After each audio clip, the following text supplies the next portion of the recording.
Okay, got you zoomed in here a little closer so you can see the finishing process. Here is the finish I'm going to use, called Tried and True Danish Oil Finish. It says down here, polymerized linseed oil. Basically, this is boiled linseed oil. It's just linseed oil from the flaxseed plant, this thing, purified and boiled.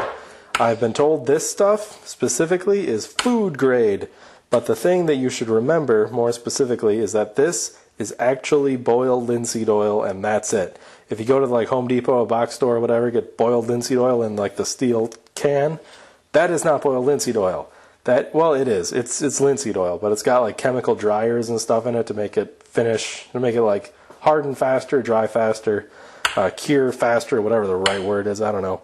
But that has chemicals in it. This does not. This is just boiled linseed oil, but they can't just say boiled linseed oil because whatever that company is, they trademark the name boiled linseed oil. This, which is boiled linseed oil, can't be called boiled linseed oil, but the actual thing called boiled linseed oil isn't, because trademark laws. The stuff you buy at the store, with the chemical dryers in it, of course, do not touch it. Wear gloves. In fact, if you want to be safe, wear gloves with this too. I'm not going to, and I'm not even going to apply in the proper manner. Usually they say use like a rag or something. I use paper towels. But boiled linseed oil, kind of a cool thing. You kind of smear it on. They say you kind of like soak it. Put a lot of it on, let it sit for a little while, like a few minutes, to give it a chance to soak in, just drench the surface, and then wipe all the extra off. I've also heard, conversely, you should wipe on a thin coat at a time. I don't know which is right, so I tend just to slather it on and wipe away. Let it sit for a while after I do some wiping, and then buff away, and then wait like, I don't know, half a day or so. I think it says 8 hours or something between coats, and then wipe some more. So there's just going to be a lot of this wiping in my future, and it's not going to look perfect, but it's pine. Pine's never going to look pretty. After much wiping, you see now it kind of looks wet. Well, oil doesn't raise the grain, this oil doesn't, so you don't have to like sand between coats, although sometimes people apply it, they rub it in using steel wool. I'm not going to do that. And then very important, let it cure, buff with a dry cloth. All of these cloths that are covered in linseed oil, dispose of them in like a metal container. So just imagine it's made out of gunpowder and it's going to burst into flames. Where are you going to put that? You're going to put it somewhere that is not going to catch anything else on fire. So that's where you should dispose of it. Personally, I'm going to put these outside in a tin can because it's raining and it's going to fill up with water. So it's not going to burst into flames too easily. Now I got to do this wiping thing on the whole bookshelf. Everything, all the shelves, probably a couple of coats. And I'm not going to record all that, but just imagine this times 1,000,000. Big piece of pine. Blur, lots of oil. It's an oil spill, everybody, but the good kind. Eh? Linseed oil, by the way, high in omega-3 fatty acids, but do not drink wood finish, kids. It's not good for you. In fact, you can literally die. And here is the last and perhaps least exciting step of this whole build. After I put this on, it will be assembly time. I'm just going to do this one board because it's not all that thrilling to watch. This is not the proper use for this tool. Don't do this at home. Even though I'm doing it at home. Oh look, there's more. I just use a rag, and this is wax, furniture wax. So you wipe it on, kind of buff, let it dry or whatever, and then buff some more, and it'll look real nice. So we're going to get started. It's like a big old lump, and smear it on. When I say this is the least exciting, I mean you can barely see the change. It's not like the oil or some other step, but it makes it feel real nice. I usually don't put this on until the very end. But I'm just kind of assembling this in place, and it's not super critical, so I'm just going to do it now because it's easier. You can't see it, but it's pretty easy to feel where it's applied and where it isn't. And ta-da! It looks no different. Repeat on the entire thing, and I will see you at assembly. Now you see why I need another bookshelf. This is books, magazines, sheet music, PlayStation stuff. More books behind me, more books over there, more books over there. And I would really not want these on the floor anymore. I kind of want them like up on a shelf. In fact, I might need to make like 4 or 5 more of these things if you saw everything down that hallway. But we're going to put it together right now. But first I have to move all this crap out of the way. And probably have to empty that bookshelf because that's got to move this way like 2 inches. Books are heavy. This is not going to be fun. Speaking of heavy books, look at this thing. Whoops. Look at that.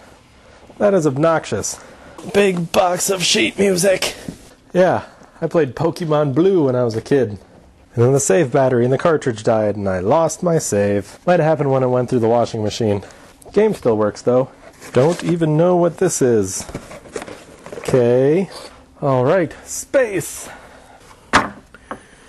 And when you look at that, the color doesn't match at all. Alright. Now remember when I said these were going to be bolted to the IKEA bookshelves? I really should have said screwed.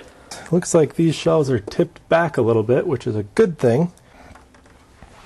Okay, these are tipped slightly forward of the big shelves, but I think that's a good thing because this bottom out here sticks out like 4 inches. If I leave it like this, they will force these big bookshelves to continue leaning back towards the wall. So we're going to stick with that. Boom! I can't even see if it sticks out because there are books in the way. That's going to happen. Now what I'm doing here is the back of this lines up with the front of this board. And the back corner here lines up with the back corner of the bookshelf. So this is leaned forward slightly. Put a little saliva on that. Say it's gross if you will, but it works. Drill it right into this board. That's a solid piece. This is plywood. This is solid. And to anyone out there worried that I'm defacing a beautiful IKEA work of art, I say, are you insane? Let's do the grunt test. Yeah, it's fine. This is glued on nice and these are screwed in tight enough. Shelf time! See these ugly screws? Yeah, we're going to not care about that. So are you seeing the problem here? Other than that's an ugly board that I had to make real quick because I didn't have another shelf and I needed another shelf. Yeah, too much of a gap. Bummer. I was right, gotta unload that shelf.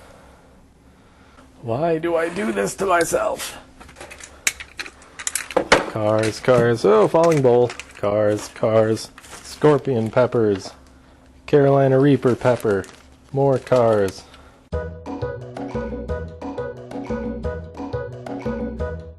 Ta-da! Just kidding, I just slid it there and put the boards on the things. They're not actually attached, so like, not exactly real safe. So it's back to drilling. And in this shot, you can really see the different colors. Alright, now I want the front of this to line up with these. This is warped a bit because cheap wood. So hopefully screwing it down will kind of attach it a little more firmly. Yeah. Power, right. You'll notice there's no backing on this bookshelf, and a lot of that was so I could still access this power outlet back here. Now that screw will be visible and ugly, but I'll live. And repeat on and on and on.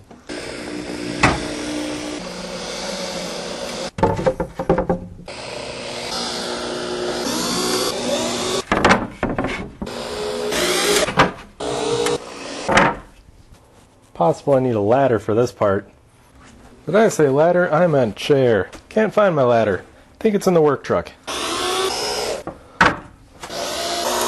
And with that, I present finished bookshelf. They're attached quite nicely. They're quite stable. They won't tip forward.